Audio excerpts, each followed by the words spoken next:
review the schedule together. So make sure that you are spending time going over what activities you're going to do for the day. Praise them for doing all of the activities without maybe any assistance.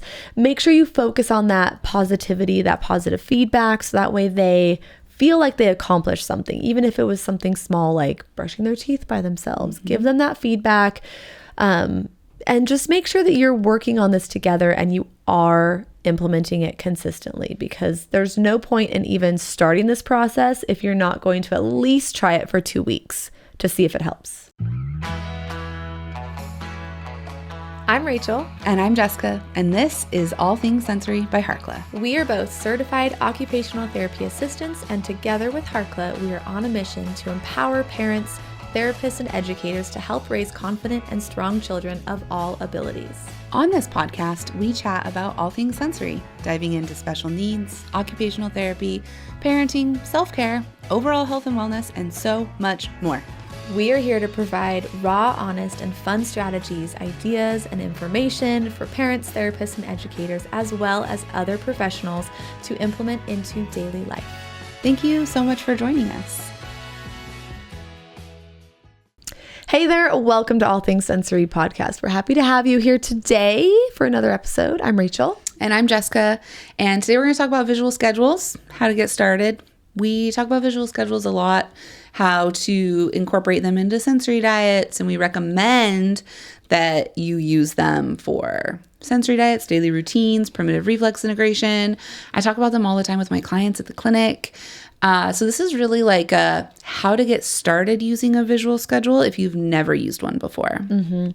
Therapists, this is a great episode to send to clients if you are giving them the home exercise program of using and implementing a visual schedule. Send this over so that way they have it's kind of a good foundation to learn and start and figure out how to get it all going. Yep. So we're going to go through and give you some tips, but keep in mind that it's not going to just be this really simple process of you make the sensory diet and then you give it to your child and they're independent with it, right? You're going to need to practice, talk about what it's for, why it's beneficial. You're going to need to be consistent in using it every single day. You're going to need to provide support to your child, make sure it's a positive part of the daily routine, not something that's like, hey, you need to go use your visual schedule. And then your child gets frustrated because they feel like they don't have control or they're being forced into it. So keep that in mind, that you want the visual schedule to be fun and motivating and helpful for your child, and find out ways to make sure you're giving them the positive support that they need for it. Unfortunately, this isn't just going to be a quick, easy fix. It is going to take a lot of work, and it's the consistency that's key. And it's so easy to, easy, once again, my air quotes, to put together a visual schedule and then have it and just never use it. So we want you to learn about making it, but also implementing it successfully, because that is honestly 90% of the challenge. Yeah.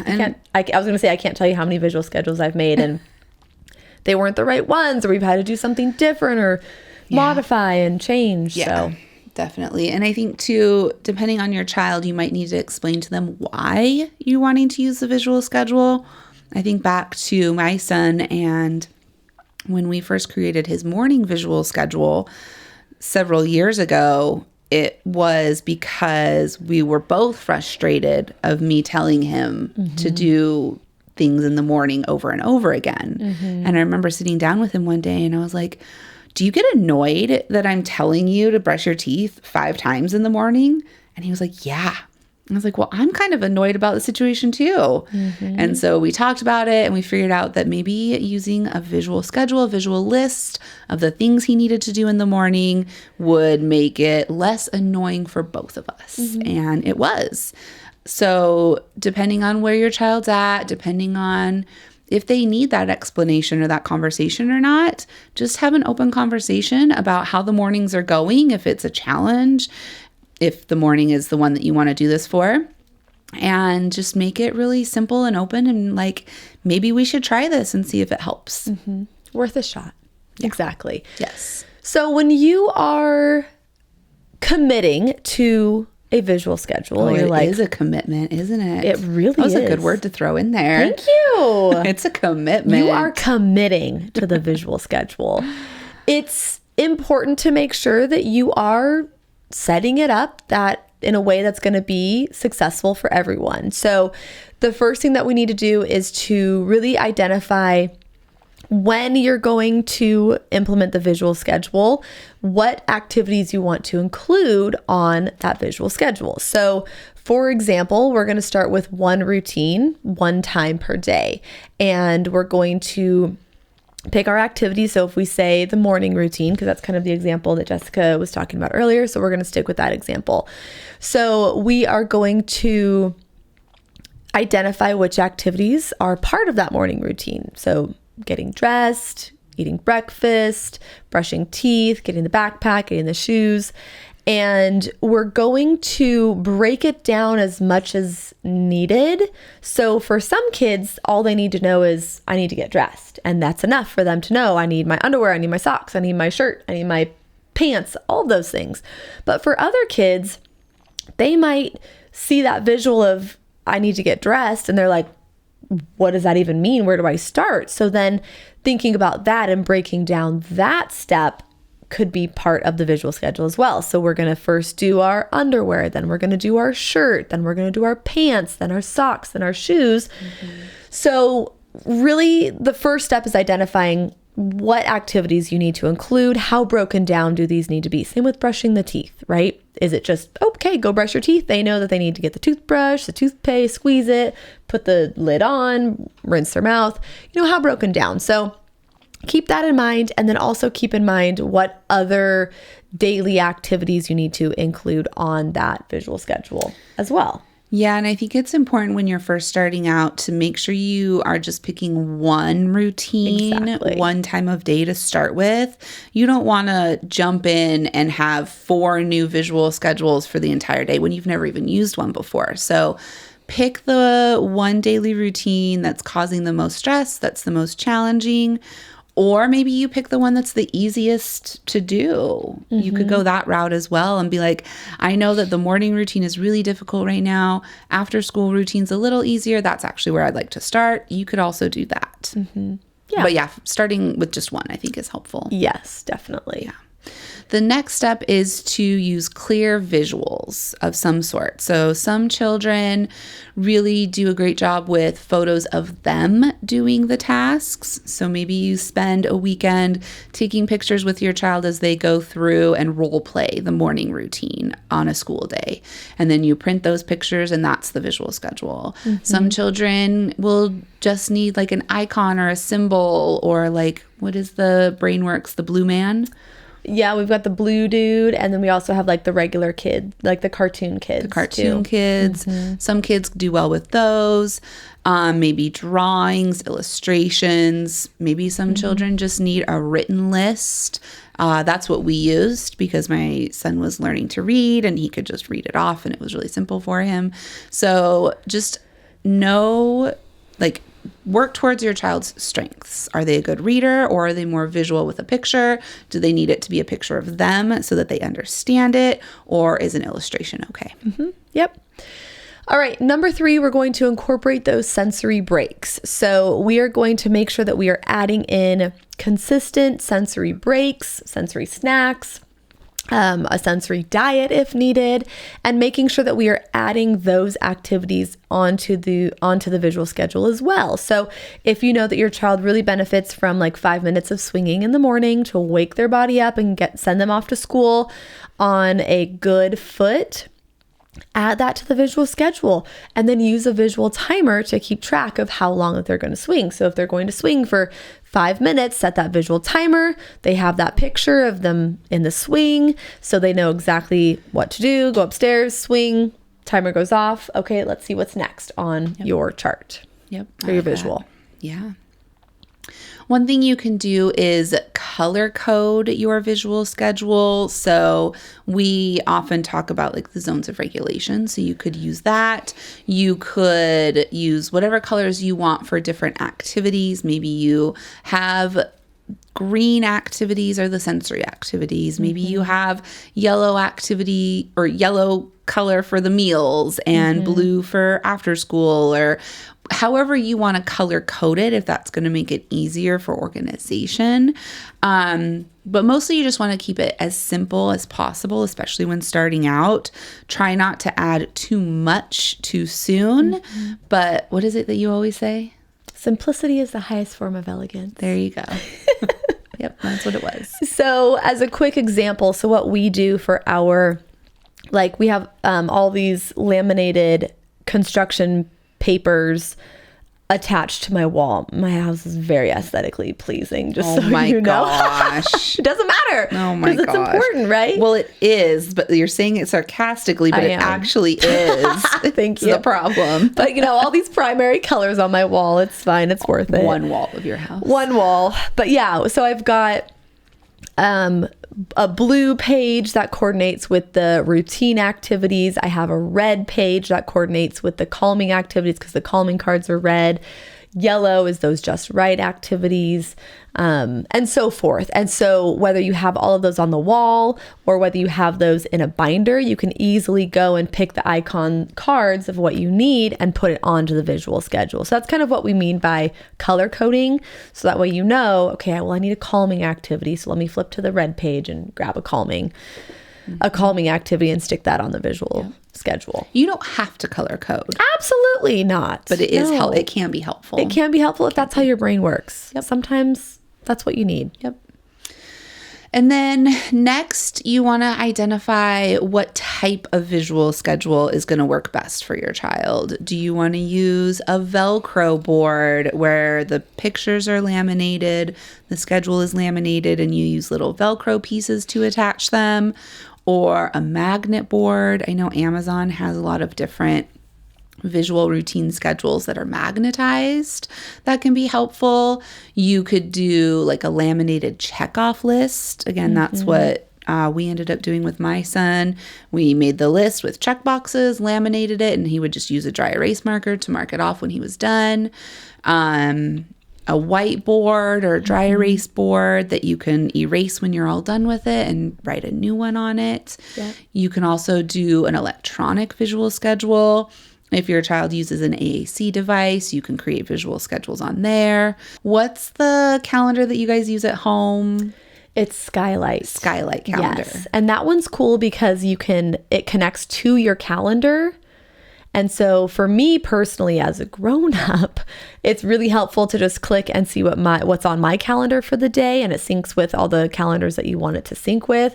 And then kids can also have like chore charts of their different chores or their activities that they need to do as well. You could use the chore chart as their visual schedule. Yeah. Another one that I downloaded, it's a visual schedule, like a daily schedule. It's called what is it actually called? Daily Schedule. Oh. And you can like click on it, and there's timers that you can use as well. But I just went in and put like the different activities that we need to do in the morning, and you click on it, and then you can start the timer, and then, okay, we're eating breakfast for 5 minutes.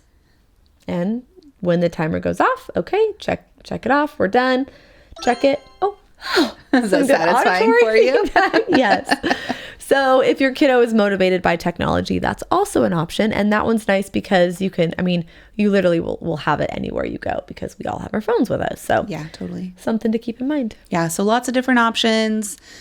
I recommend if you've never used a visual schedule before that you just do like a whiteboard or a checkoff system and start small and simple and work your way up into something that's a little bit more complex as you get into the routine, as your child gets into the routine. And as practitioners, you can always kind of help facilitate this, and you can maybe create something for your clients and give them kind of a starting place and give them some different instructions of things that they can do.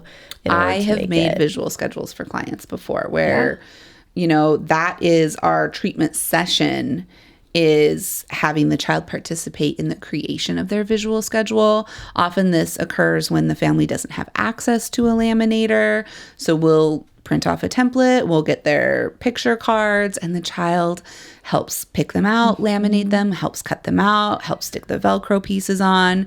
I mean, that can be a full treatment session. Absolutely. And then hopefully they're more likely to carry it over at home. Mm-hmm. Yep, that's the goal. Okay. You also want to make sure that you have a finished section or a done side of the visual, whether that is crossing off the activity or if you're using like a Velcro chart, you've got the to-dos on one side and then you take it off the chart and put it on the done side so that way you have that satisfaction of clicking the button and it's like, ding, you're done. Yep. Move it over and then you can see that the whole thing is completely done. If you're using a whiteboard, a lot of children love to erase it once they're done. Look, it's all gone. I did it. I'm all done. Yep. So that's also an option. So that's helpful. Next, make it accessible. Make sure that it's easy to get to. It's not tucked away in a drawer. It's not put away. It's out. It's available. My son, we hung his on the fridge with magnets because in the morning he was in the kitchen a lot. And so it was just right there. Our whiteboard markers or like our dry erase markers had magnets. So they stuck on the fridge as well. So make sure that it's somewhere that's easy to get to, that it won't get forgotten. Mm-hmm. Like ours, like I said, ours is just at eye level for them in the kitchen wall. Yep. Mm-hmm. Yep. Okay. Giving your client the ability to choose, kind of like what Jessica mentioned earlier, letting them pick out some of the activities. Maybe if they can do the order of operations, like, okay, I want to do them in this order today, that can be helpful and it can be fun for them. It can make a little bit of that novelty really helpful. Just make sure that it's not this strict, militant, this is what we're going to do. There's no flexibility at all. It's like, you know what? It's your visual schedule. Go ahead and make it how you want. Like when Jessica made it with Logan, they talked about what activities they were going to do, where he was going to do it. If he has the flexibility to change the order, that's up to him. So if they are able to do that, by all means, give them the opportunity to make some of those choices. Yeah, oftentimes our children, if they feel like they are required to do it a certain way, they feel like they have no choice, no autonomy, they're going to push back and be resistive. So the more autonomy, the more choice you can give them, the more likely they are to participate in it. Also, it helps build that independence for them to be able to do it on their own in the future. Yep. Okay. Review the schedule together. So make sure that you are spending time going over what activities you're going to do for the day. Praise them for doing all of the activities without maybe any assistance. Make sure you focus on that positivity, that positive feedback, so that way they feel like they accomplished something, even if it was something small like brushing their teeth by themselves. Give them that feedback, and just make sure that you're working on this together and you are implementing it consistently, because there's no point in even starting this process if you're not going to at least try it for 2 weeks to see if it helps. Totally.